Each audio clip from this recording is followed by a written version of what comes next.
Max Gorlin, Melbourne Football Club. You're listening to the Coaches Panel. This is Nat Fyfe from the Fremantle Footy Club. Trent Cotchin from the Richmond Footy Club. Scott Pendlebury from the Collingwood Football Club. You're listening to the Coaches Panel. Patrick Cripps from the Carlton Footy Club. It's Rory Sloane here from the Adelaide Crows. This is Tom Mitchell from the Hawthorn Footy Club, and you're listening to the Coaches Panel.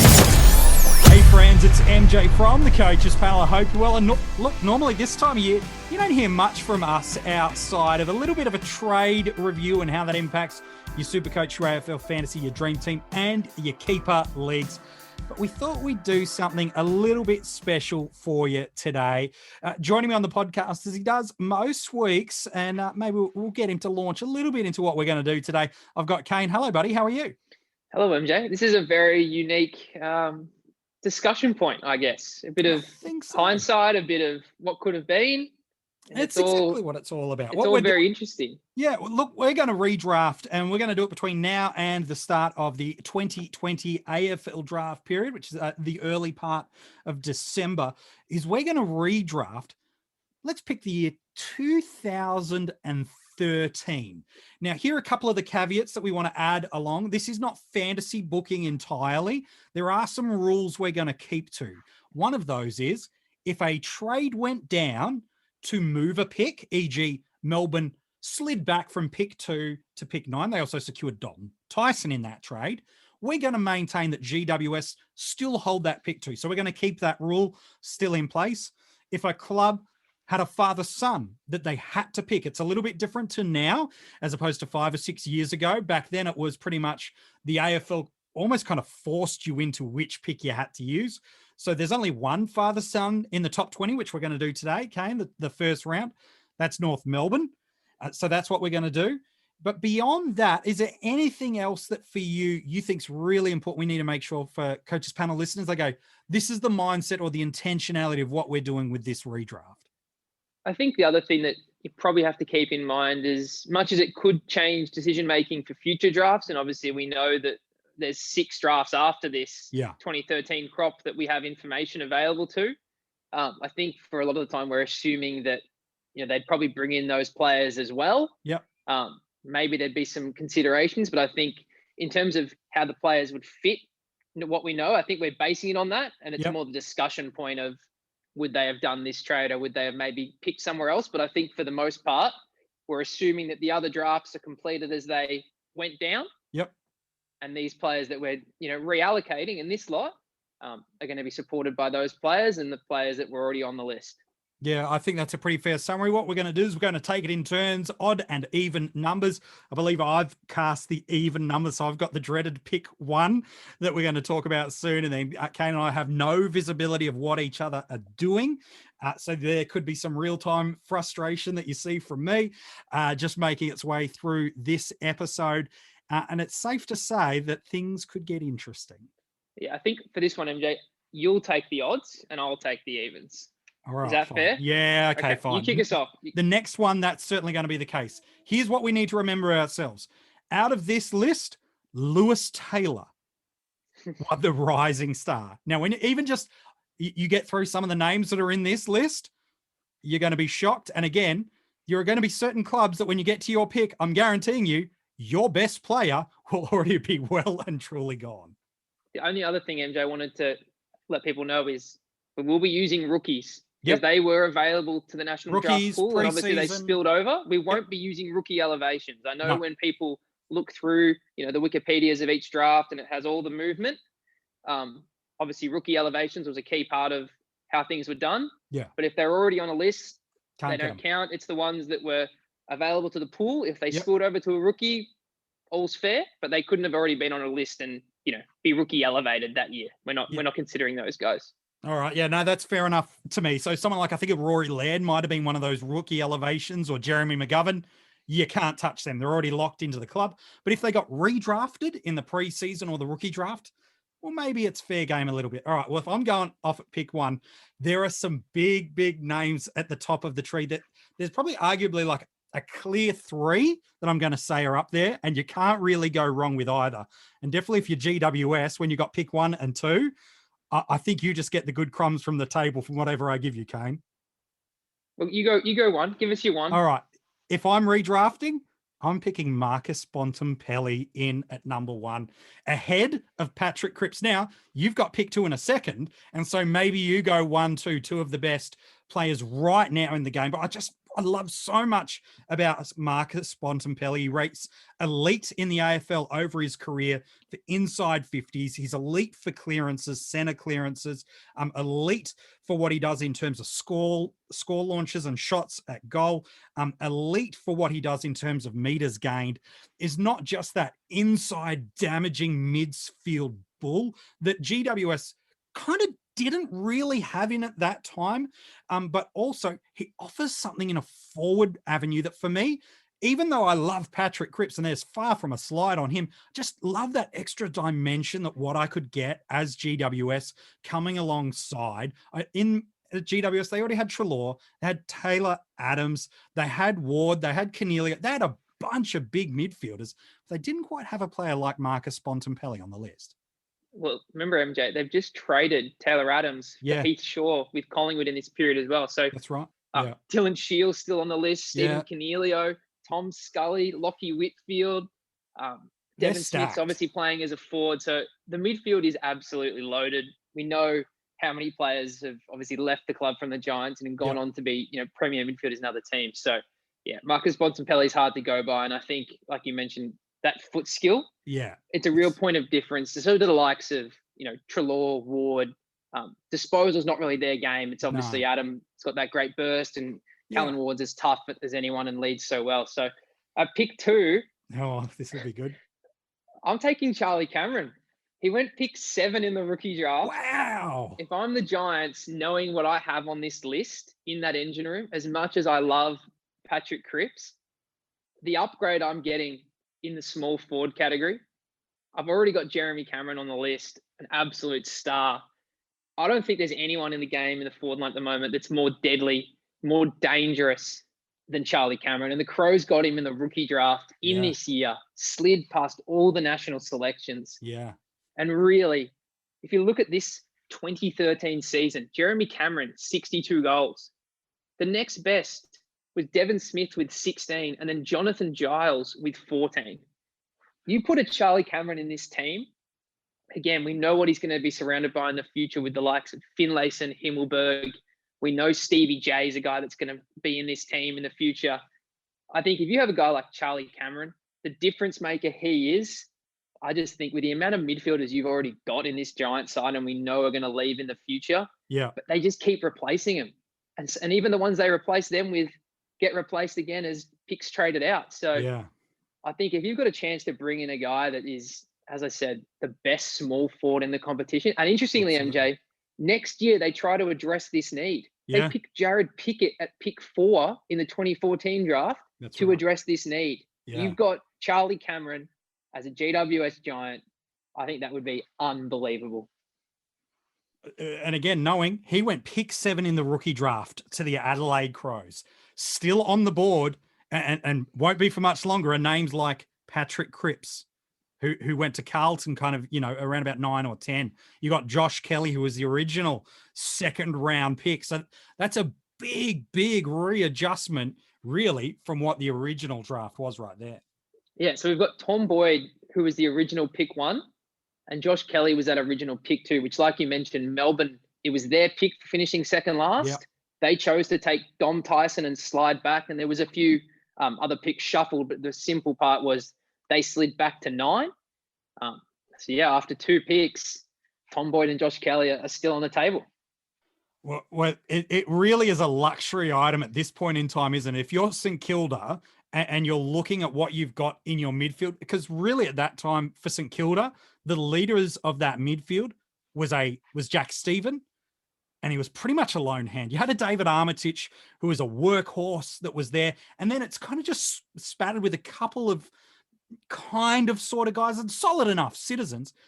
But really, the midfield, and that's why they went for a Jack Billings originally, is they wanted someone with elite kind of kicking skills, but they also wanted to add to that midfield as well. Yeah, you look at what they had on the list. Again, Montagna, older. Del Santo's just gone to North Melbourne as a free agent. Lenny Hayes is in the back end of his career. Clinton Jones was another workhorse. And we know Armitage has a really good breakout season. But outside of that season, he wasn't really doing much else. Just so solid. Yeah. if you've got a Patrick Cripps that is, your centerpiece and probably would be the captain if he was at that club as well. Yeah. Again, you build around him. Imagine going from Hayes to Cripps. Exactly.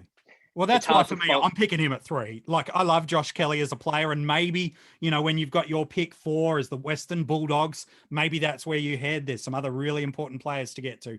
But if I'm St Kilda and I just go, he is a workhorse, he is a warrior, he is a great cultural fit. Imagine having him learn off the craft of a Lenny Hayes, both in terms of the ball winning, but also then that leadership, where Carlton have really lacked that for so much over the past decade or so. As much as Gibbs and Silvani's tried to instill that as a list manager, Murphy has tried to bring that in, Cruiser. You've got some incredibly strong players, but imagine having that mentoring.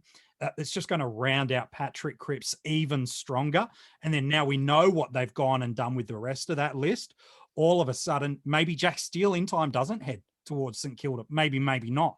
But for me, if I'm looking as a St Kilda, I love Josh Kelly. He's that perfect in and out player. But I see Patrick Cripps, who I, as a St Kilda fan, am just going, man, how did he get to my pick at pick 3? Happy days. I'm picking Patrick Cripps in at number 3. But you have pick 4. This is where Bont originally went in the draft. He was shocked for many people. It was like, man, he had a great back kind of quarter of his under 18 tournaments. But really, when people found out he was flying up, I think it was the Gold Coast, where they did the AFL draft that year, it was like, why are we flying up this kid? Like, he's a second rounder, a third pick. Well, for me, I think he's the best player in this crop. Who are you taking that the Bulldogs originally got Bont? Who takes his place for you at the Western Bulldogs? I'm going to take James Sicily, MJ. I'm going to take James Sicily. Again, I look at the midfield that the Bulldogs had, and we know what happened to these players in the future, but their current crop in 2013, they delist Daniel Cross, who ends up playing for Melbourne, but outside of him, Matthew Boyd, Ryan Griffin, which we know next year will be involved in a trade with Tom Boyd. Would that have happened? Would that not have happened? Tom Liberatore, Adam Cooney is still a very, very solid player, averaging 22 touches a game. They've got a young Jack McRae. They've got Luke Dalhouse. They've got Mitch Wallace, who we know back then, he was going to be an inside midfielder. No doubt about it. He's done so well to recreate himself. I think if you had a guy like James Sicily with his ball use and his intercepting ability, there's just not many players like him in the league. And that's really the only knock that's hurting Josh Kelly here, is that the midfield is not an area of real concern. Obviously, they did so well finding a player like Bont. And obviously, if Bont was available at this pick now, I would take him. I would have him ahead of James Sicily. But looking at what they've got, I just don't see him as a massive need, Josh Kelly. We've still got a young Lockie Hunter. Yeah. And Sean Higgins is one that's going to move soon to North. But again, who sort of knows with the way he moves, he can play all those sorts of roles. We've still got Clay Smith. We've still got Liam Picken, hasn't moved his real defensive role. That again, you're building on a strength there, taking a mid, and Kelly's a really classy one at that. But again, I think you've still got enough midfield depth that the difference maker that Sicily can be in defense with that ball use and that intercepting is awfully tempting for me at the Doggies. Wow. James Sicily, again, one of those great picks. Hawthorn, I love what they did in this draft. Like, when you go back and have a look at it, it was the year Buddy Franklin left. They pretty much turned pick 18 and 19 into Ben McAvoy, who was really critical. And again, they find some great flyers late, including James Sicily. They had a couple of busts through the 20s and 30s. Billy Hartung didn't really play off for them. He was an early second round pick. Dale Garlett was arguably one of the most talented players in the draft, but just the off-field side of things just didn't really work out for him. And so here you have a team that I think they go on and win the next 2 grand finals after losing what was probably the best player in the comp outside of Gary Ablett, give up 2 first-round picks for a ruckman, and then go on and win a couple more premierships and jag, really, let's be honest, probably their future captain, one of the best, if not the best, intercept players in the league. And now, as you've said, he's a top 5 pick in our redraft. What a huge draft coup from Hawthorn. Yeah, unbelievable. Again, they're so good at that time of picking up players in the later portion of the rounds, and it's still a trademark this day. We know James Warple recently has been a guy they found late and won the best and fairest in his second year. So Is this the time Josh Kelly goes off the board, MJ, to the Gold Coast Suns? Well, pick 5, Gold Coast Suns went and got Cade Kolajasny, who for the first couple of years of his career showed a lot of promise off the halfback. Great rebounder, found his way to get to plenty of footy, even looked at times where he could push up the wing. Really great secondary option for a Jared Harborough, who was still very much at his peak. Matt Shaw was still at the club, as was a Trent McKenzie, who wasn't really used as a tall back then. Stephen May was still at the club. So from a Gold Coast perspective, they're actually in a pretty decent position. They come off an 8-win season. They've got Gary Ablett just coming off 21 games, still at the peak of his powers. They still have the future Richmond best and fairest and premiership player Dion Prestia. Jaeger O'Meara is still very much alive and well for their footy club. Greg Broughton, there's an old fantasy footy name for you, who's rolling around through the midfield. And Harley Bennell started to see some injuries appear through that year, just the 15 games to him through here. But again, if I'm Gold Coast, what did I love about Cade Kolajasny? I loved his class and his decision-making.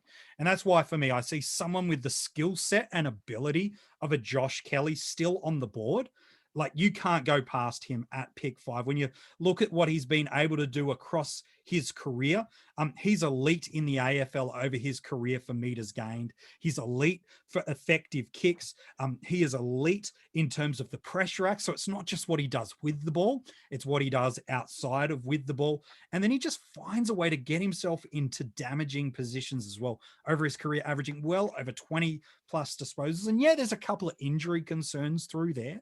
But as you think about what does happen through that Gold Coast midfield, in a year or two's time, Gary Ablett's shoulder goes, and really the decline of Gold Coast starts to take place with Prestia, O'Meara, Bennell, all moving out.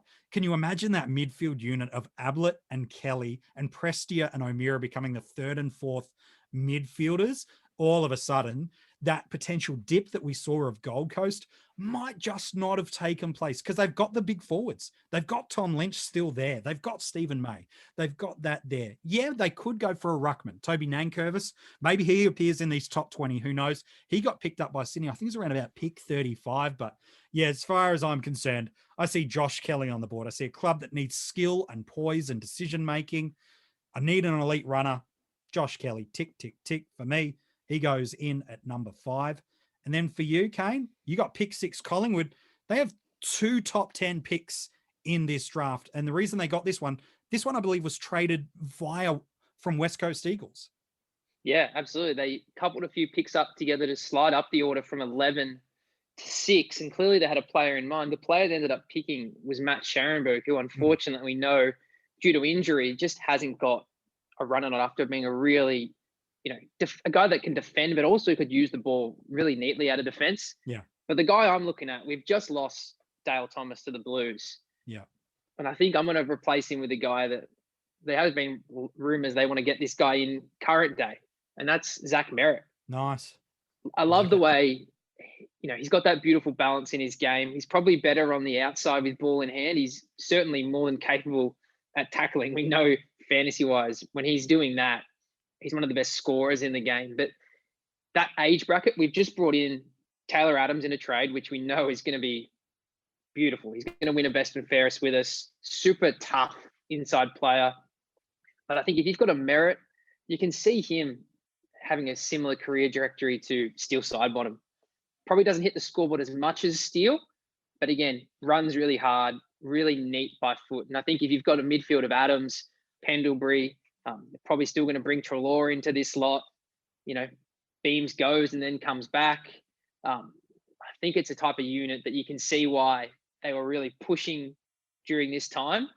And I think the good thing about Zach is he can play anywhere and he can allow other people to play anywhere as well. And they've got that versatility with the likes of Steele and Zach. And we know that he was, MJ, already one of the best players in his second year at the Bombers. So you're not going to have to wait too long if you got Zach Merritt at the Pies to get some reward about what he delivered. Whereas we know a Sicily, it was a few years down the track before you got to see that. Obviously, that's pretty normal for a key position player. And I think now, with where he is in the game, he's certainly going to repay that. But Collingwood's going to get a guy in Zach Merritt that pretty quickly is going to be in that best 22 and contributing.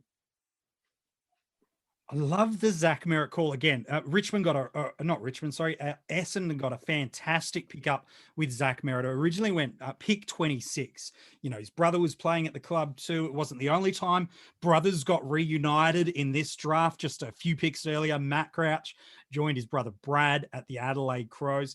And so there were plenty of family reunions that are going on this time. I love the pick. So far, Marcus Bontempelli, Charlie Cameron, Patrick Cripps, James Sicily, Josh Kelly, and Zach Merritt heads off to Collingwood. Pick 7 in this draft. This is where it starts to open up a little bit, doesn't it? Where it could potentially, now we know pick 8, your kind of hands are forced a little bit next with what North Melbourne do, but we'll get you to talk about if they weren't forced, maybe where you might go. Maybe I'll ask you that a little bit later on. But if I'm Brisbane, who had this next pick on their list at that time, they were really kind of in no man's land, if we're to be honest, in terms of where they were.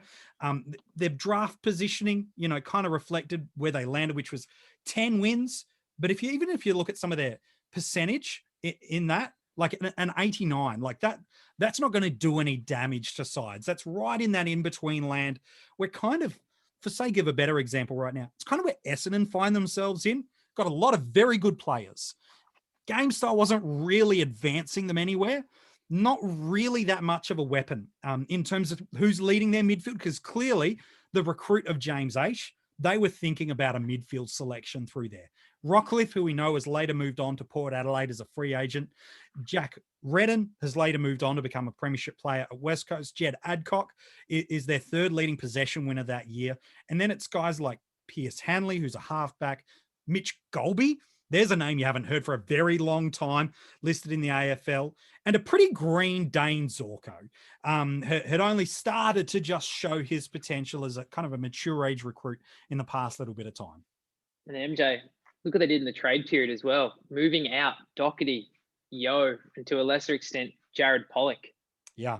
So the first two in particular, you know, one's a captain of a club. Yep. The next guy is one of the most versatile players and was a really key cog in West Coast winning the premiership, both on the offensive and defensively in the midfield. And we know anytime you need him, anywhere on the ground, Yo can do a job for you. And then obviously to a lesser extent, Pollock, who ended up, you know, going to Port Adelaide, which was back home for him. And then he just got an offer he couldn't refuse, didn't he, at North Melbourne? And now even they don't want him in the side. So, but again, he's a solid player. He's definitely an AFL player, Jared Pollock. And when I look at that midfield and the names you read out, you know, Simon Black played 8 games that year. You know, that was his last season in the AFL from one of, you know, their best ever players. So you've got him and, you know, Brett Maloney, these type of guys. Like, it's amazing that they let a Doherty and a Yo and a Pollock go, but clearly they didn't see that. And obviously those players were quite disgruntled. Again, the way Brisbane was trending at that time,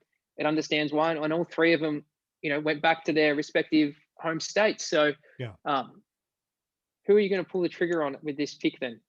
I'm going to ruin a family reunion at this point.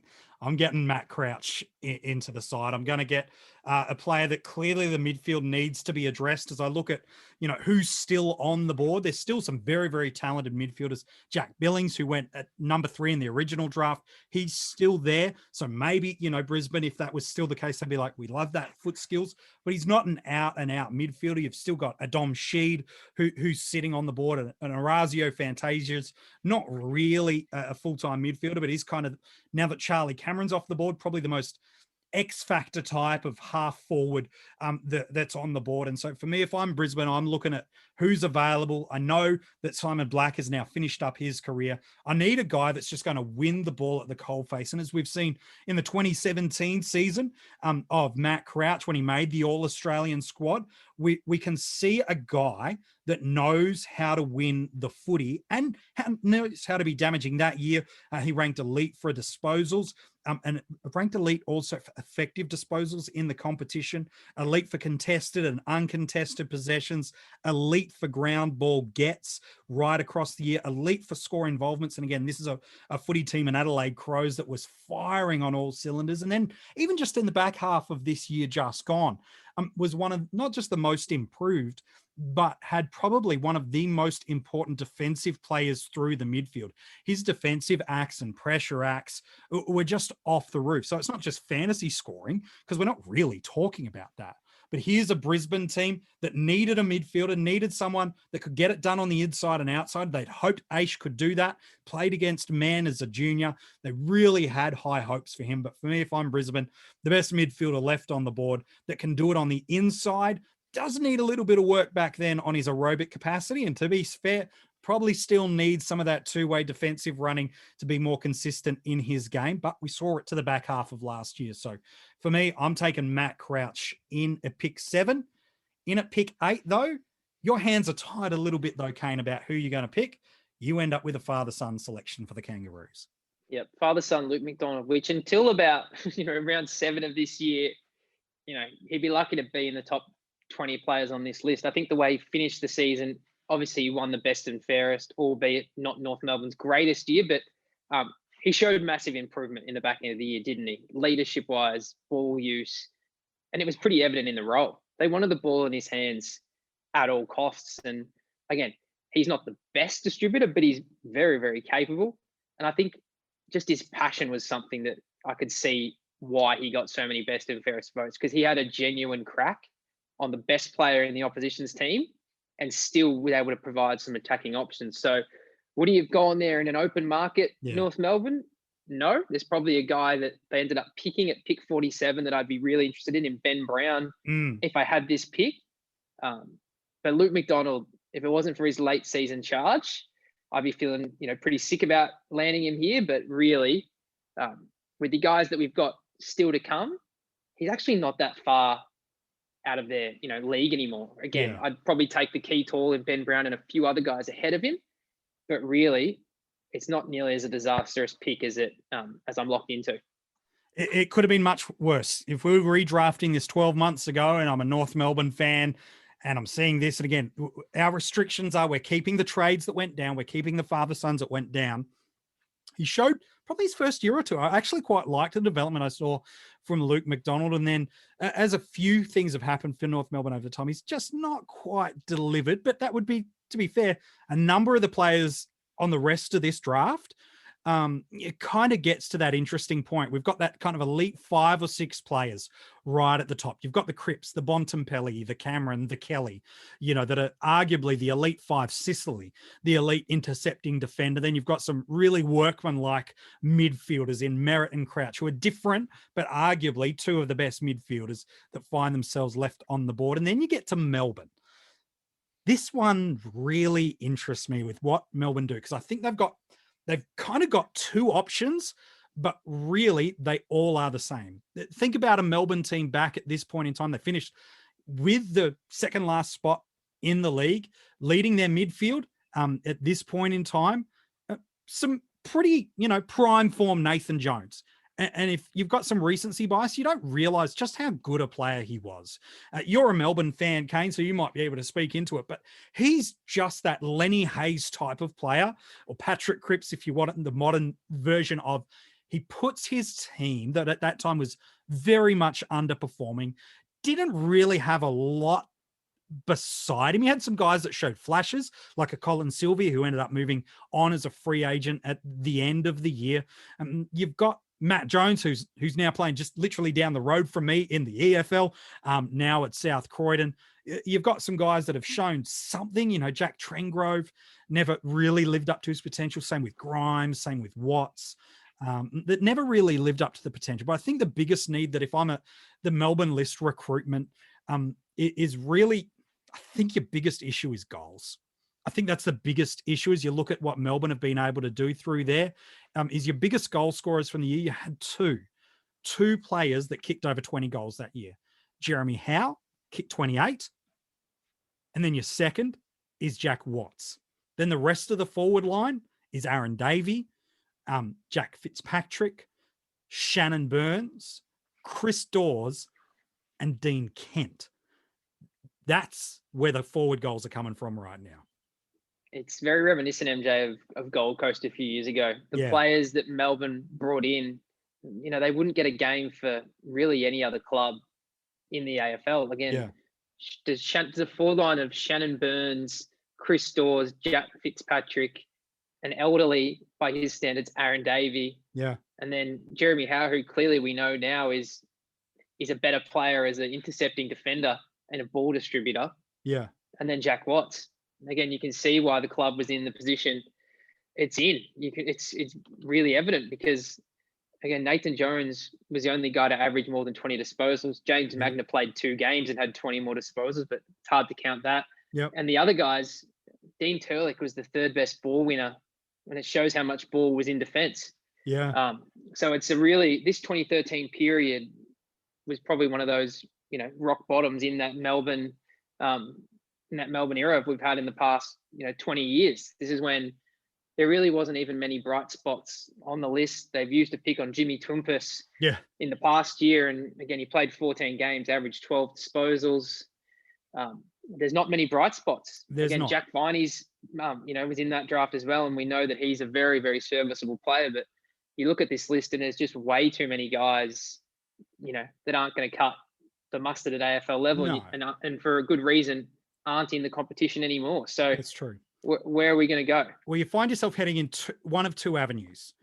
You either go get the big tall and you go after a player like Ben Brown, who for me is the best key forward that's in this draft right now. And again, some might be thinking this current trade period, but he's no good. Well, remember what he did in 2018? 22 games, 68 goals. 2019, 22 games, 64 goals. In 2017, 22 game, 63 goals. In 2016, 22 games. Remember, this is North Melbourne.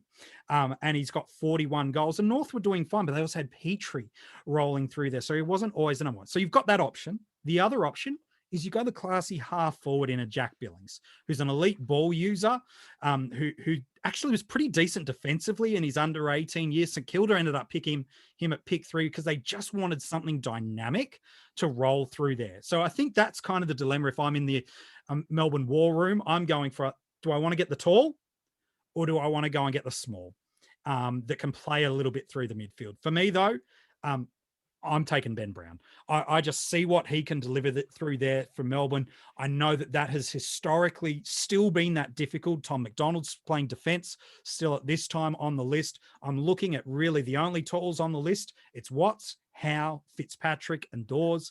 I don't like any of those options. I'm going to go get Ben Brown. Yeah, the other one we do have to remember, MJ, is we do have a very young Jesse Hogan who's just been brought into this pool with all, Correct. With the mini draft, and he is available, but he doesn't play, until, 2015. So it's a long way. Obviously that first year Jesse was eligible in 2014, didn't get on the park, but I still think you're on the money there because again, Tom McDonald outside of his one season is clearly better as an intercepting defender. You're going to bring in Wiedemann, and ideally you want Hogan as that 3rd tall because his best season, he played as a midfielder, and that was his best strength was he'd get into the contest and then create a mismatch working hard back to goal. And obviously that's been the really hard thing for Jesse is his body hasn't got him in a position that he can execute that sort of stuff because, again, that season when he was in the midfield, and it's no surprise that Melbourne had their best season when he did that. Yeah. And he kicked 47 goals, but again, he was up averaging 18 disposals a game as well. And, beautiful kick inside 50. So obviously wish him all the best now as a GWS giant. But I agree. If you've got the key pillars of a Brown and a Wiedemann, with Hogan as your 3rd, who's, again, extremely mobile when fit, I think that allows McDonald to stay back. And now you've got, again, even if you still want to go after a Stephen May, you put Jake Lever in a position where he's the 3rd tall, which is exactly where he wants to be. So I think structurally for Melbourne, which funnily enough, again, they're finally coming around to Ben Brown now. Exactly right. And maybe they keep Tom McDonald and do move him back to be a key tall and take, those big defenders and alongside Stephen May because, Jake Lever is in his best position when he's playing like Sicily as a guy that can intercept, come off and spoil and support and probably play on more of those smaller, quicker types as opposed to the really strong players, like a Tom Hawkins or the like. Yeah, and look, Melbourne originally picked Christian Salem here, and that's why they're going to be a little bit, do we go for Billings or not? Because we still recognise we need a classy user of the ball. So that's probably the dilemma for them there of going, we still haven't resolved the class issue within our side, but with a Hogan and a Brown, we believe we've now given ourselves a structure that we can build around, and hopefully in future drafts, we can pick up some polish. And I think, MJ, we can categorically say we knew it in the way it happened in real life. Yeah. GWS clearly made the right decision, giving up a player like Dom Tyson, who really was surplus to their needs. Again, we went through earlier just how many good midfielders they've got, and they've added Marcus Bontempelli in this crop. Yeah. So I think clearly, even repooling them and restructuring them, still the right the move. tier jump off from a Charlie Cameron to a Ben Brown, huge, and the like that we're in this next gap, I think clearly a big win for the Giants in this scenario and in the way it's happened in real life. I agree. All right. Well, we find ourselves back to you, mate. In at pick 10, Collingwood originally drafted a pretty speedy player by the name of Nathan Freeman. It had fans really excited that potentially he showed some hallmarks of a Patrick Dangerfield, who is just then at Adelaide, just starting to show some spark glimpses beyond just some moments quarter in, quarter out. If you're Collingwood, you've already gone and landed yourself a Zach Merritt. Where do you head now with your second top 10 pick? Yeah, I think this is where I have to take Billings. There was someone else I was considering at this spot, but I think with what we know Collingwood have to come, I'll park that until this player gets taken off the board. But again, similar to Zach Merritt, in a sense that Jack Billings is just so versatile. He can play wing if he wants. I really love him, MJ, as that sort of hybrid forward, because for someone his size, it's just around 6 foot, awesome hands, really good mark, really problematic matchup, and an elite kick, an elite field kick. I know his goal kicking at times has been wayward, but he's got that kick inside 50 that can really set you up. And I just think, obviously originally he was pick 3. I think here at pick 10, you're just getting a guy that's super, super solid. He's pretty much between, an A and B in every skill set you want. It's just hard to go past a guy like him that's just shows up every week and you know what you're going to get. I think he's a fantastic pickup. Again, what did they love about Scharenberg outside of the intercepting and that defensive element? What was he really known as in her junior years? It was his ability to hit a target and his ability to use his foot skills. And while Jack's probably regressed, or not quite progressed, is probably a better way to put it through that. We did see even in that elite year of 2019, now 2 years ago, or 2 full football seasons ago, when Jack's in traffic, he's daring. When Jack's in traffic, he hits a target. And if you can imagine him with what Collingwood had on their list at that time, that complementary skills that he would have been able to add to the likes of a side bottom and to the likes of a Pendlebury. We know in time a Treloar is going to come into that midfield unit, but I think he's a fantastic pick, man. Yeah, I think it's hard to go. Again, you got Travis Cloke, MJ, kicked 68 goals, which was huge. Again, Jamie Elliott was healthy this year with 30, but after that, it's Ben Reid and Dane Swan with 25 and 21. So again, they had the likes of, Sam Dwyer was playing games. Jared Blair was obviously a staple. Josh Thomas, Andrew Cracker was playing games, but really long term, none of those are really, super long term consistent options. And I think obviously Billings gives you that extra flexibility of, pushing up the ground as a link player if you want him to be, move him up even higher to the wing. I just think you've got that real versatility. And honestly, we haven't seen him do it, but with his kicking ability and his marking, there's no reason he couldn't play half back also if you needed him. So I just think, again, someone that's just rock solid across the board, hard to skip on at this point of the draft. Yeah, I totally agree with you, man. All right, so we're halfway through the first round. So in the original, Tom Boyd went to GWS. We're saying it's Marcus Bontempelli. In the real time, Josh Kelly went to GWS. We're saying it's Charlie Cameron. In the real time, Jack Billings went to St Kilda. We're saying Patrick Cripps jumped up early. And Carlton fans, no matter who you get when you get to pick 13, you're going to feel a little bit shortchanged. So I'm really sorry about that one. Bont went at number 4. We're saying it's Sicily. Kolodjasny went at 5. We're saying they would have got at Gold Coast. Josh Kelly. Number 6 was Scharenberg. We're saying Zach Merritt makes his way there instead of to Essendon. At 7, it was James Aish. We're saying it's Matt Crouch. In at number 8, Luke McDonald. Well, he holds his form through there. In at 9, instead of Salem, Big Ben Brown makes his way to Melbourne, and it seems like he's going to do it all over again. Nice work to him. And then the pick you've just done, and at pick 10, Collingwood have landed themselves the slider of the draft, at least based on what we've done so far, in Jack Billings.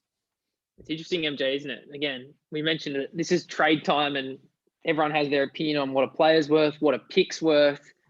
Again, this is a pretty good crop, you'd have to say, across the board, and quite a deep crop, which we know every year it seems to be a great crop and a really deep crop. And we know this year people are saying that there's a really clear top few. And again, we have got our tiers of that in this, where I think there's, as we said, that top 3 is really, really clear.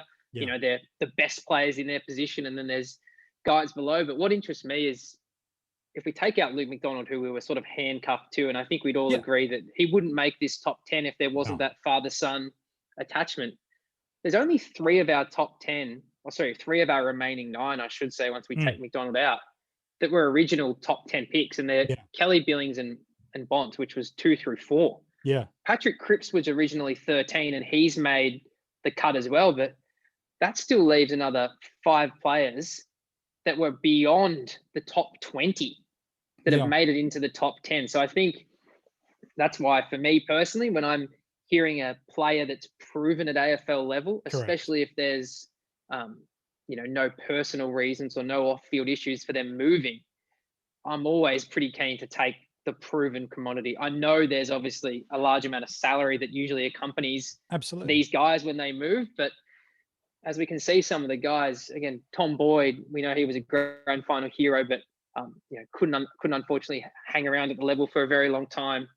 Colin Jasny and Schoenberg, really unlucky with various injuries, same as Nathan Freeman.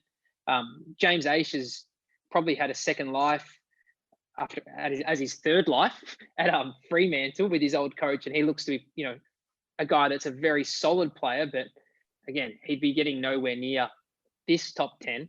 And then Christian Salem's a guy that is still to play out and will be in the mix for this top 20. So I just find it very interesting that, again, at the end of the day, you're betting on 18-year-old kids, and there's always a lot of value in the draft all the way back.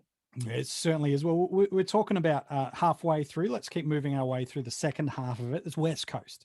They land themselves in this pick at Dom Sheed, who, look, to be fair, solid player.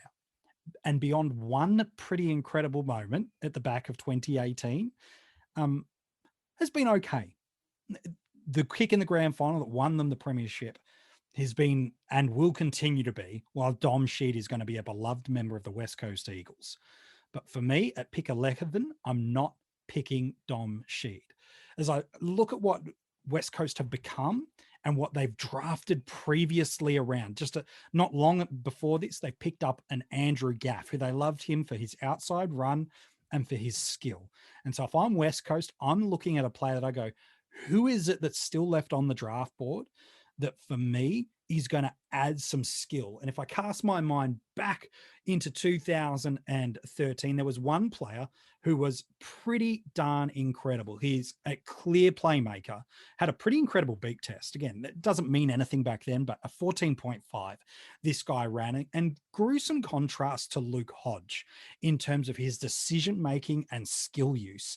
I'm of course referring to, I'm going to pick Christian Salem for West Coast at this point, which feels like it might be a little bit early for some. They're going, man, hang on a second. What are you doing? There's still some really talented players on the board, and there is. But for me, what are West Coast known for is their ball retention, their players that can peel off and mark, and they're players that use the ball well by foot. They've still got a Shannon Hearn and a Sam Butler. And so maybe they don't go down this road. But if I'm them, I'm debating whether or not I look at someone like, I don't need a Toby Nankervis who's still left on the board because I've got Nick Natanui.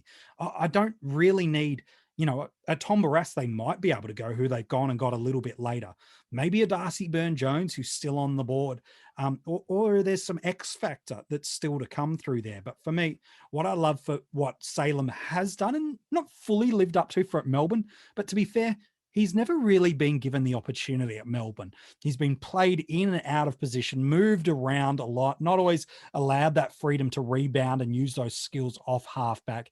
Doesn't have speed, but West Coast, that game style right now, it's not about speed of run and carry. It's about precision and elite ball use. And so for me, I think a Christian Salem sits really nicely. Imagine Salem picking up the ball off of Jeremy McGovern, who he's intercepted, gives the hands running off to Salem. He pinpoints Andrew Gaff out into space, and then a Jack Darling, who they've picked up not too long ago with a lead up, ball out in front. Like, that's just sublime skills. And they've still got those workhorses on the inside. That West Coast team still has Prittis, still has Selwood, still has Shuey. Daniel Kerr that year was still running around. I know Bo Waters was still on the list, but he was injury prone at that point in time. And so, yeah, for me, I'm going for Christian Salem. Well, MJ, I don't think there's a better fit for a player than Christian Salem at the kick mark game of West Coast. Again, like you said, speed's not really his real weapon. It is his ball use. And he's a very creative player with ball in hand. And again, that West Coast game style suits that perfectly. This is actually the first time we've gone off the script that I had written out. Okay. So I would have actually taken Tom Barras if I had that pick. So Tom Barras they got anyway, but they picked him up at pick 43 originally. So you're saying if you're in charge of West Coast, you're going, you know what? We identified him for a reason, and we're going to go and grab him, albeit a little early. Right. I think he's a great, he's that great foil for McGovern. No doubt. Again, they work so well together. I would have been awfully tempted, but if I've got a pick for Richmond here at pick 12, and we're talking about fit, yes, they did pick Ben Lennon. I'm not going to. No, fair enough. I'm going to pick a guy, and if we want fit, and we know what the modern Richmond became, when they really got going, 17, 18, obviously 19 and 20, even though 19 wasn't a premiership. I imagine Orazio Fantasia in that Richmond forward line with his ability to push up the ground and get in behind and use that pace and finish.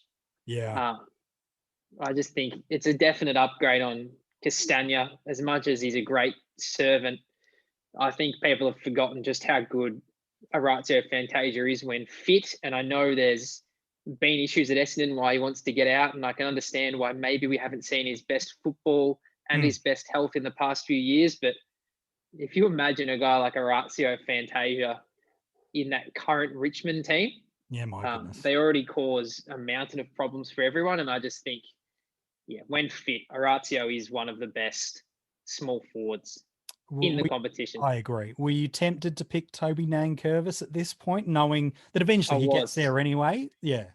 I did think that the way Ivan Maric was playing at this time, you did have someone in the rock. Again, not quite of Toby's caliber, and it was awfully tempting to grab him now. But I guess part of my brain as well, MJ, was, will I get him anyway in the future? If that makes sense by that trade. And again, I'm clearly adding to a strength as well. They've already let a Butler go. We know how good Castagna is, but again, it's hard to find a hole in this Richmond team. So if my logic was that I was going to get Toby down the track via a trade, I figured this guy is, as I said, one of the best small forwards in the competition. The game style suits him perfectly. And I think just at the moment, there's a bit of a stink on Orazio because he hasn't been on the field and maybe people are valuing him less. But again, I still have him when up and going. He's in the, right on that cusp of the top 5 small forwards in the game. Yeah, I really, really like that as a pick. And I think he's a phenomenal player, and the attributes of what he has and what he brings becomes a pretty well-rounded inclusion to that Richmond team. This is where it gets interesting for me. This was the hardest one I found, MJ. This Carlton pick was so difficult. And here's why Carlton is so difficult. They've actually got a pretty reasonable midfield at this point in time. Chris Judd's still got a handful of years left. He's certainly not the Judd of the West Coast or early Carlton era, but he's still a very, very, very good player. You look through the rest of their list. Andrew Walker, really damaging flank outside burst player. Could go forward, could go back. Cade Simpson was arguably at that point in time probably one of the best rebounding defenders of run and carry and ball use. Then rolling through the midfield, it's Murphy, it's Gibbs, Brock McLean's kind of like the fourth. You've got Mitch Robinson and Ed Kerno. We know that later on, Chris Yarran and Eddie Betts both move on. Yarran in a few 12 months so later. And so if I'm Carlton, I'm pretty filthy that someone like an Orazio Fantasia has just missed. I've just got Daisy Thomas into the side, so I've got a midfielder. So when you look at it, it does make it quite fascinating that Carlton went Patrick Cripps at this point when you look at who's there and what they've gone. So it really intrigues me that you look at who's there and they've clearly gone, we're looking for the next 3 to 5 years with our pick. And that's why they've gone Patrick Cripps. We need some inside support for Judd. We know that Murphy and Gibbs, while they can play on the inside, don't always do their best work at times on the inside. And so we wanted a little bit of work through there. And so that's why for me, I found it really challenging. Do they go the ruck of a Toby Nankervis? Do they go for, there's a couple of different types of defenders. You've got a couple of talls through there that you could really look at. And then you've got a couple of running players to consider in like a Zach Jones or a James Aish. You know, does Aish learn some of the craft where he went to Brisbane and he didn't, without exceptions of a Rockcliffe and a Redden, really didn't have much around him in and around that time. But for me, I'm going for Tom Barrass. I know in a couple of years' time, we're going to go and pick up a Jacob Wiedering. Michael Jamison is still holding down a relatively strong position for us in the defence. Lockie Henderson's got one more year at the club before he moves over to Geelong in a trade. But for me, I look at what Tom Barrass has done and can do, and the thought that probably in a year or two's time, Carlton don't go and get a Lockie Plowman in a trade. They don't try and get those kind of hybrid type tools. Marchbank maybe. Marchbank, well. They don't draft. Instead, they've got him already there. And so they go, we're going to get that intercept player that can also lock down. And so that's why for me, I love what Tom Barrass has done at West Coast. I think if you imagine a defensive line of Wiedering, Barrass, Doherty, has just made his way to the club at this point in time. I don't feel like I really need to desperately add to the midfield of whatever's kind of left on the board. Don't think I need a lockdown player just yet, knowing where they go eventually to. I think Barrass is a perfect player that fills them out, even though it is a big regression back on what Patrick Cripps was for them. And so well done to their recruiting team for do that. For me, I'm going to pick Tom Barrass. You find yourself, my friend, though, at pick 14 GWS. They picked Cam McCarthy. Who do you pick now? If I'm GWS, I could not hand this card in quick enough. Yeah. Toby Nankervis. 100%. If I got to this position, and this is coming off a season where, to be frank, Jonathan Giles was terrific. Yeah. This is one of his best seasons he ever played. He played all 22 games, 14 goals from the ruck. Again, not a massive ball winner, but that's, not really his game. But, his first 2 years with them in 2012 and 2013, he played 42 games. Unfortunately, after this, it's going to get really tough for Jonathan Giles. And we know that Shane Mumford is going to come into the club. But correct. Again, if you knew you had Toby Nankervis there, you'd probably, hold off on that type of move and let him develop a little bit longer, because he's the exact type of ruckman as well that they want. They don't need a Brodie Grundy, Steph Martin, follow up around the ground. They need that grunt, that physicality, and the ability that you can get behind the ball and slow the game down if needed. If someone's really trying to put a score on you, we see Nankervis do that all the time. He did it so well in the final against Port, went down back late, played the loose man and intercepted. Yeah. And frankly, again, Mumford did bring the physicality, but he's not a marking ruckman. He doesn't have that ability to really go behind the play and stop the bleeding or change the momentum like that. He's more of the physical brute, which obviously worked well, but they keep just dragging him out for another season. And clearly this trade period, MJ, they think they're finally going to address a long-term ruckman. We know that Sam Jacobs was tried, and unfortunately for Sam, it just didn't work out. He played so much footy before that. But I think Bruce is that type of guy. And if I've got Toby Nankervis available, I just think with the midfield he's got around him to grow with that crew, Yeah. It's a long-term fix. It's not something like they've had to address pretty much year on year. And maybe now with Bruce, they can hand him the keys to the ruck and we'll get 5 years of Braden Bruce.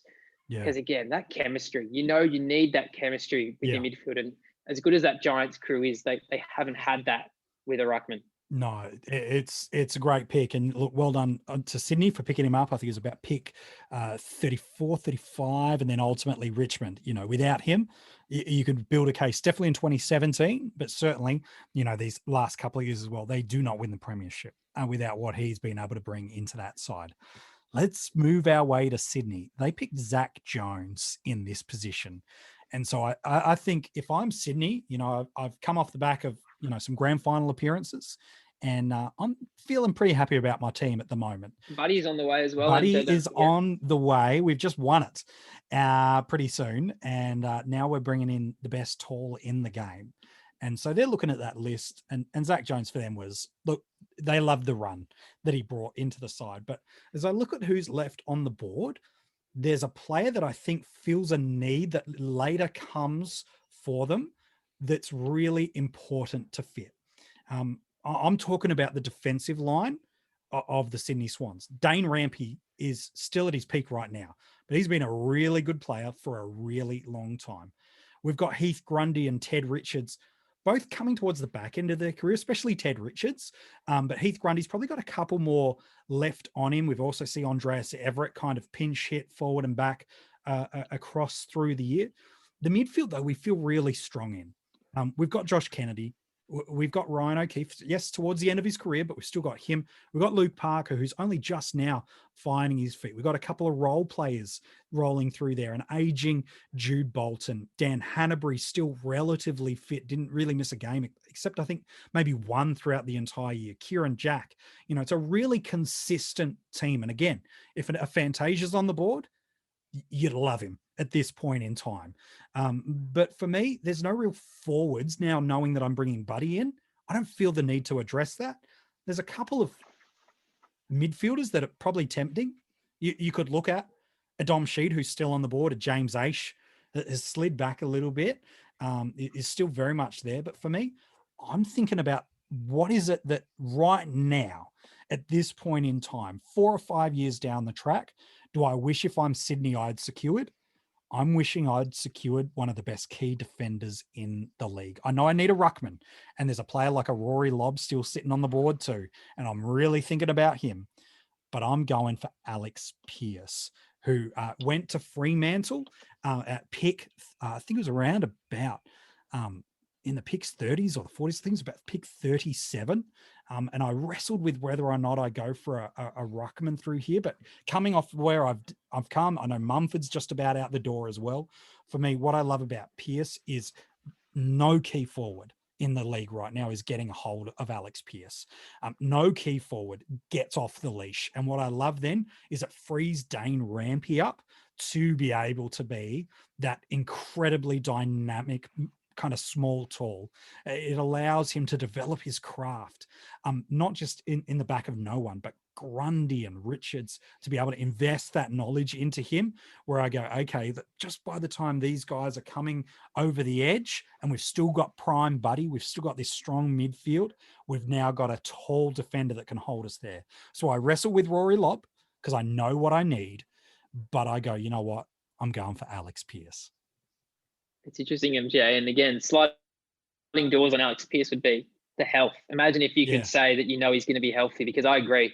It's probably a pick that you're really hoping comes through in the next, 21, 22, 2023 seasons. Because like you said, when fit, again, he'd be in some All-Australian squads. Like, that's type of level player he is. He's definitely, in my book, when healthy, in the top 5 lockdown fullback types.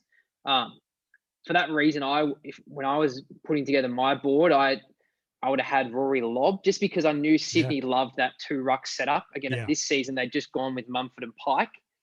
And again, we know that ruck forward has only really come into prominence the last sort of 5 years. So it would be a bit ahead of your time to go to a guy that, is really that forward and ruck. Like, it wasn't really a position that was, sought after in the AFL, whereas clearly now it's something that everyone really wants is a ruckman and then a guy to assist. Yeah, and the reason I kind of didn't go there is I had Kurt Tippett on the list, who was kind of playing that role anyway. I've got Buddy Franklin on the way in, and then I've already got kind of some guys that I feel like can play some of that.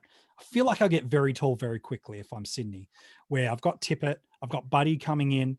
Adam Goods is still playing a little bit tall forward as well as rolling through the midfield. I know I'm pretty happy with what I've got around the smalls around the side. Remember, they still had Tom Mitchell, Sydney, at this point in time too, who was only just developing. That's why for me, I was like, you know what? I feel like we've got those hybrid rucks there, those ruck forwards. I feel like the midfield's strong. I feel like I've got the running players, which is why someone like a Sheed doesn't get a chance. I feel like I've got the hybrid defender, is why Darcy Byrne-Jones doesn't get a pickup. And so, yeah, that's why for me, I went, look, I think the big area of need that we're going to need to address is an Alex Pearce. And so that's why for me, I went for him over someone, say, like a Rory Lobb, who I debated about. But then let's go to the next pick for you. Only a couple more left to go. You pick 16, Geelong picked Darcy Lang in here. I'm intrigued to see where you go. Yeah, well, we know, MJ, we always speak about how high we talk about in keepers all the time. You back in Geelong's list manager, Stephen Wells, and the crew to pick really good players. And unfortunately, this one wasn't one of his best. Darcy Lang at 16, we know obviously went over to Carlton and now delisted. So for me, a guy that I had earlier at Carlton, just the way my board panned out, and I think he's an upgrade on the player that, you know, they probably have in this position currently. And I've got Darcy Byrne-Jones. I love his ability, and we know he's an All-Australian this year, but he can defend and attack. Like, he's not just one or the other. I think, you know, the role he's probably competing with is the likes of Jed Hughes and Jake Kolodjasny. Yeah. Who obviously they got Jake later in this draft and has been a really good pick, but Jake doesn't really offer a whole lot going forward. He's very much the lockdown, and I think maybe he has a little bit more strength than Darcy in those one-on-ones. And we did see that Dustin Martin did get a hold of Darcy in those finals when isolated, but I think whatever he lacks, you know, under a Kolodjasny and Hughes in the defensive side, which again, I'm not going to say is a whole lot. Yeah. Because he probably plays on the smaller type of guys and does a really good job.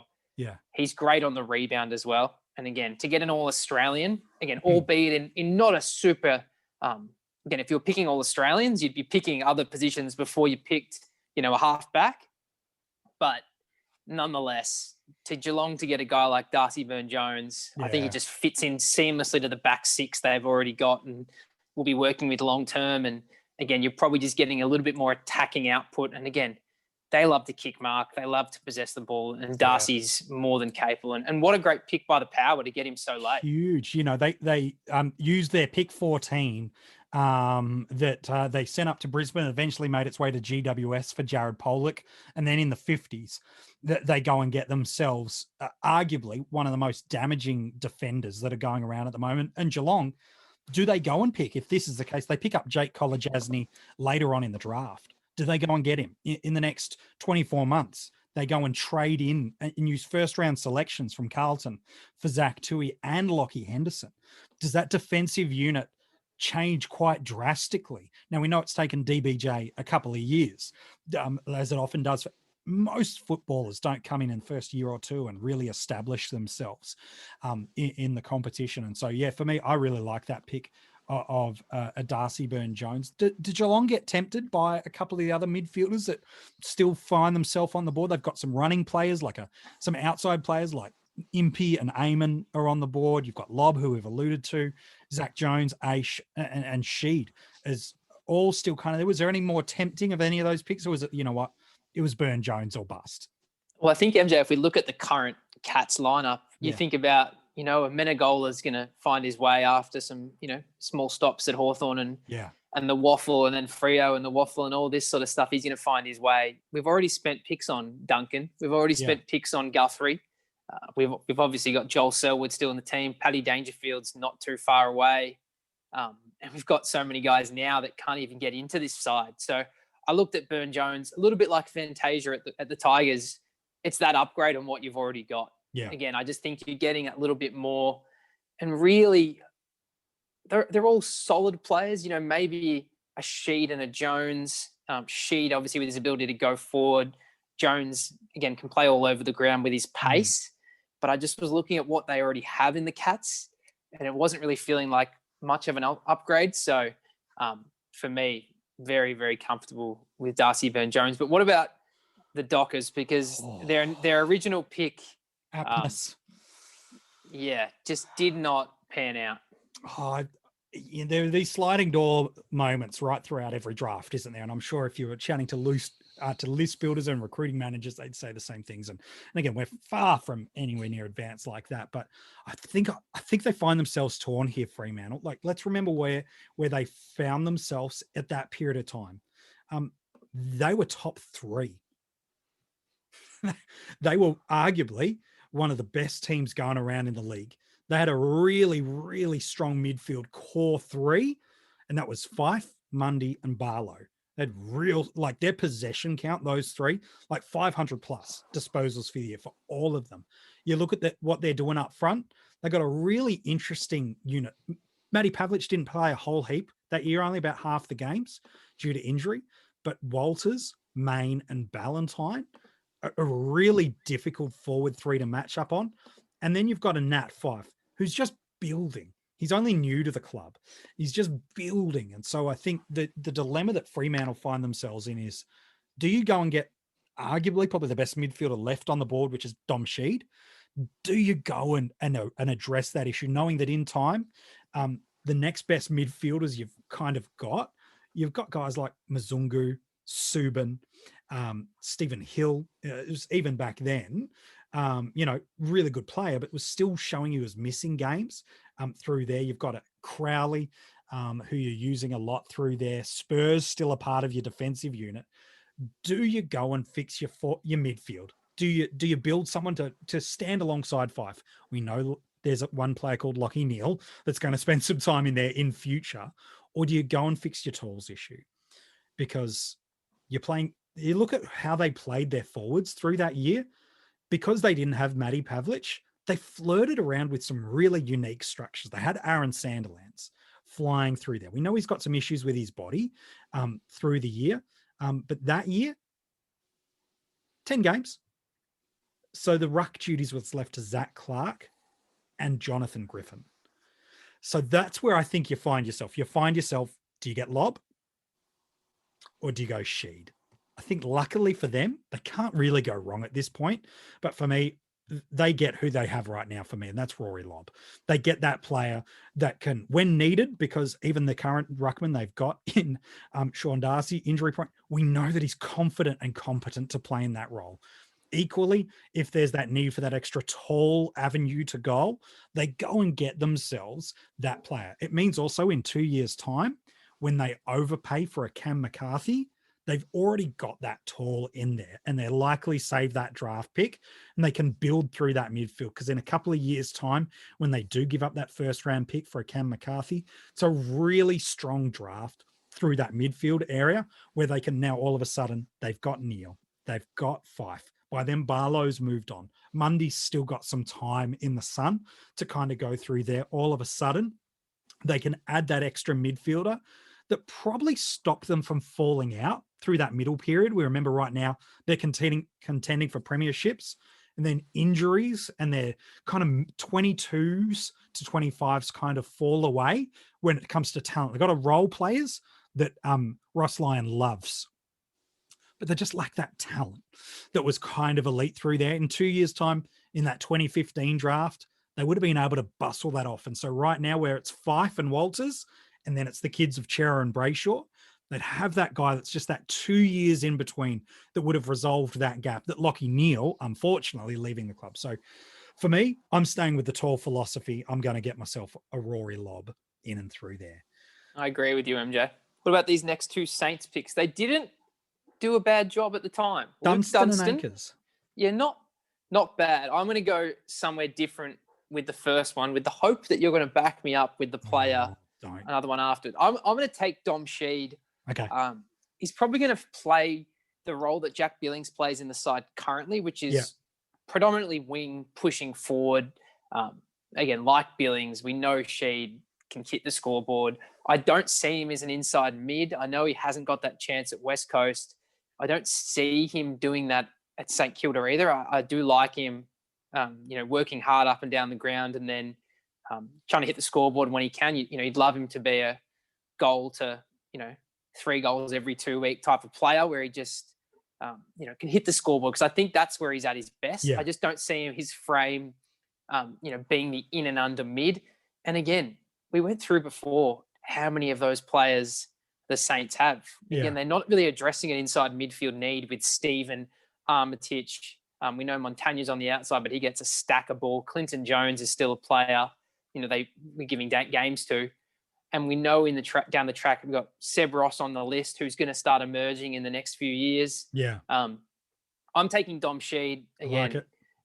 It's probably, he's in that tier below Billings for mine, but again, has similar skill sets in terms of, marking, work rate, goals, all really solid across the board. Again, sometimes his kicking can be poor around the ground, but really hard worker. And I think if you gave him a wing and said, work up and down this wing, he's going to help you out in attack and defense. Yeah. I really like the Dom Sheed pick. And again, remembering in what we've done through here earlier in the draft where they did get Jack Billings, we've gone and given them, let's be honest, an upgrade. And that's it. Patrick Cripps. Josh Kelly. Yeah, Patrick Cripps, sorry, should I say. So, of course, we're not addressing inside mid, MJ. I'd forgotten we gave him Cripps. We've already given him Cripps. There. Yeah, so they've got Cripps. They've gone and got Sheed, who can be a little bit of the Jimmy Bartell, Selly's all gap kind of player for them. And so now you have backed me into a corner, because what do I do? Who is that player that you're alluding to? Because I think they're looking for some outside class and skill, but do they want to add something to that aging midfield that we alluded to with Montagna? 1 more year left to go. Dal Santo is on his way out. Jones is the workhorse, but a tagger and not much else. And once Ross Lyon left the club, they didn't really use Jones to his full effect. Armitage is a workhorse. Stephen is the burst player. And so it's an interesting one. And that's kind of what I think they were hoping with Blake Acres, wasn't it? Is they get someone that could be a little bit of everything through there.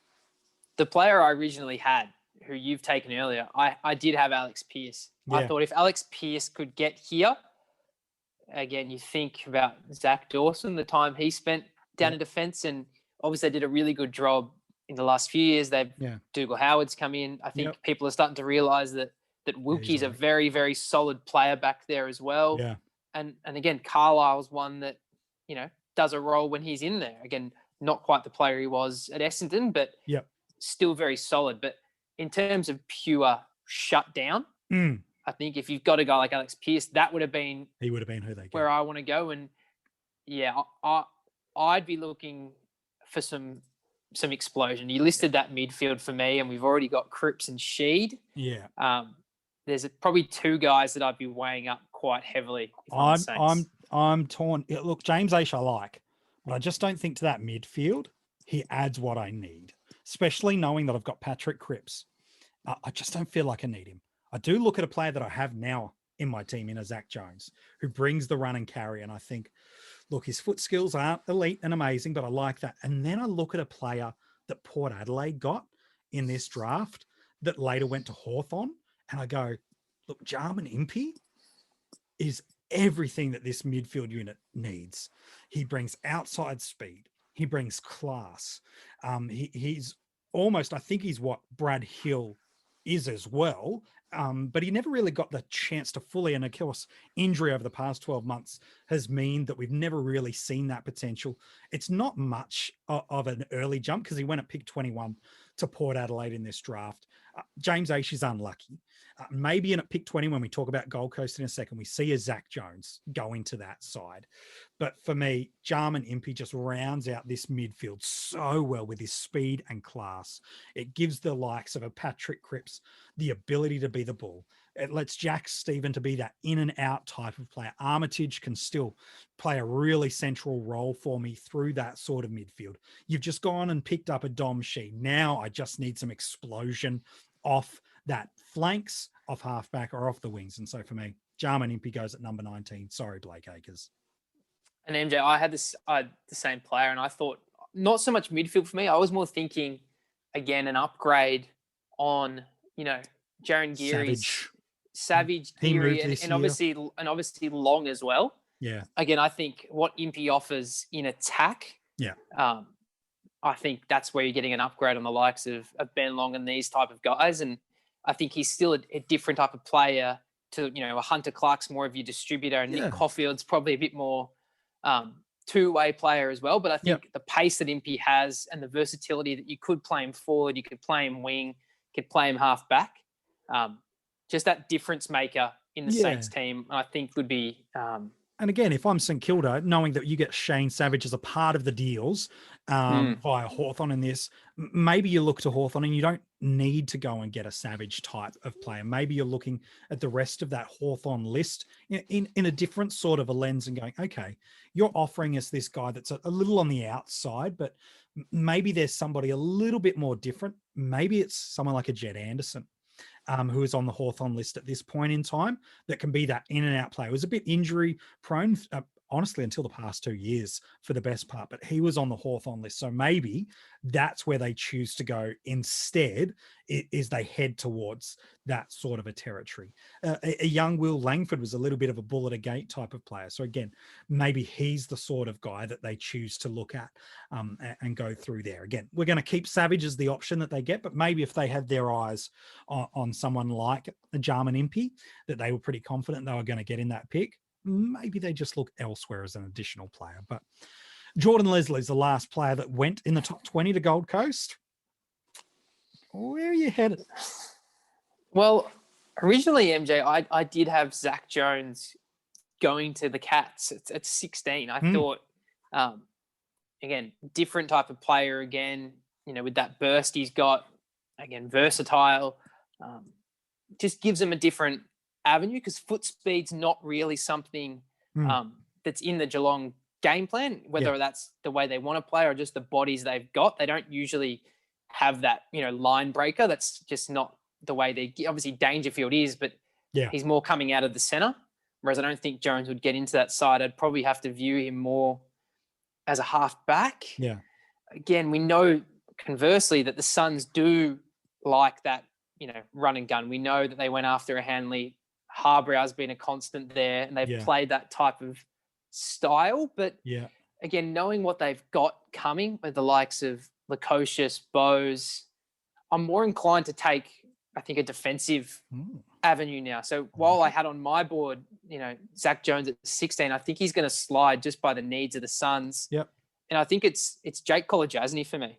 Yeah, right. I think, you see what a Connor Butterick's had to do in his first year, taking on the likes of Cameron, Papley, to have a guy that you could plug in there and be that guy to tame some of these really dangerous small forwards. Yeah. I think that's more of a need for mine, just because I think of the players that I'm bringing in as the Suns. Yeah. And maybe in the future we'll have a crack at that draft where they had 4 in the top 10, and we'll have a little revisit. I think it was 2016 off the top of my head. Yeah. But I think sometimes we just don't give enough credence to these guys that actually do a really good job. And I know we're normally a fantasy podcast and Jake Kolodjasny would never come up in conversation, but he's a very good defender, shut down. And to show that Butterick got that role in his first year shows the void they have in those type of players. And again, they've targeted the flash and the speed of the Hanleys and the Harbrows. Yeah. But I think to have a guy that is in your side every week as a best 22, you've got the ball use of Bose and Lukosius coming down the line. Yeah. I think this is the type of guy that you're actually just addressing a genuine football need here, and you're locking away a guy that is going to give you that. So I think, as much as I had Jones earlier in my board to the Cats, just because of that line breaker, I'm going to have to let him slide a little bit further now and take Jake Kolodjasny. I don't mind that, because look, you got guys like, Tom Murphy, Campbell Brown, Luke Russell, Jared Brennan. It's probably a little higher up the ground. Greg Broughton was playing a bit of a lockdown defensive role. He's replacing him, really, isn't he, MJ? Yeah. He's an improvement. Yeah, exactly. And again, Matt Shaw was the type of guy they had on their list. But as I said, that was sort of the knock, wasn't it? It was the free running. They weren't really too concerned for defending. And you see how deadly the likes of, like I mentioned, Cameron, Papley, these type of guys are in the AFL now. you need an answer to stop them. And Yeah. again, Jake Kolodjasny with his size, he can even go up and take, that resting midfielder, the Cripps, the Dustin Martin, these type of guys. So I think that versatility, it's just something they lacked, and they probably still do lack. As I said, if you're given that role to a first-year player and he's getting those type of matchups, I think having a Jake Kolodjasny would be a nice solution to that. I like that. So if you want to look back through our 20, again, all the links, and you can see the pictures up at coachespanel.tv. But of the current 20 that we have picked, only 7 made it in the original top 20. The players that missed our top 20 that were originally drafted in the top 20, Tom Boyd, Cade Kolodjasny, Matthew Scharenberg, James Aish, Nathan Freeman, Ben Lennon, Cam McCarthy, Zach Jones, Darcy Lang, Michael Apnes, Luke Dunstan, Blake Akers, and Jack Leslie. And about half of them aren't even on an AFL list anymore. Around about, it's probably closer to a third than a half. That is who we have as our list. Do you agree or disagree? You can let us know. And is there another year you want us to redraft? You've got the idea of what we're trying to do here. Send us a direct message on Twitter or Facebook or Instagram. Hit us up through any of the social channels and let us know which year do you want us to redraft between now and the end of the kind of football void that we find ourselves in between now and the next draft period. We're going to be doing that for you. What do you want to see as a year? And do you agree or disagree with our picks? Some first rounders that have slid out that probably would get picked up pretty quickly.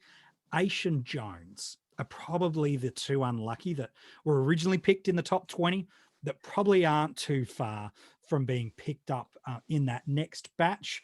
And again, injuries for a number of these guys has really impacted there. Kolodjasny. You could say the same for Tom Boyd, Scharenberg, Nathan Freeman, certainly. The number of players that it's just bad luck. Plenty of talent. And even all of them showed potential, but unfortunately, just for whatever reasons, physically couldn't get the most out of their potential. Hey, Kane, appreciate your work today, mate. No worries, MJ. Thank you. If you want to let us know who you'd like to see us redraft, you can let us know via social media. For our Patreon supporters, you can still go and check out our player-by-player fantasy football reviews of every player that has moved during this trade period. We will give that to you as an exclusive reward just for our Patreons. And then as we head in towards December, late December, once the positions land, then there is a heap more stuff as we talk about your fantasy footy year of 2021. We hope you're doing well, my friends. And from me and Kane and from everyone else in the coaches panel, we hope you're well. We'll chat to you soon.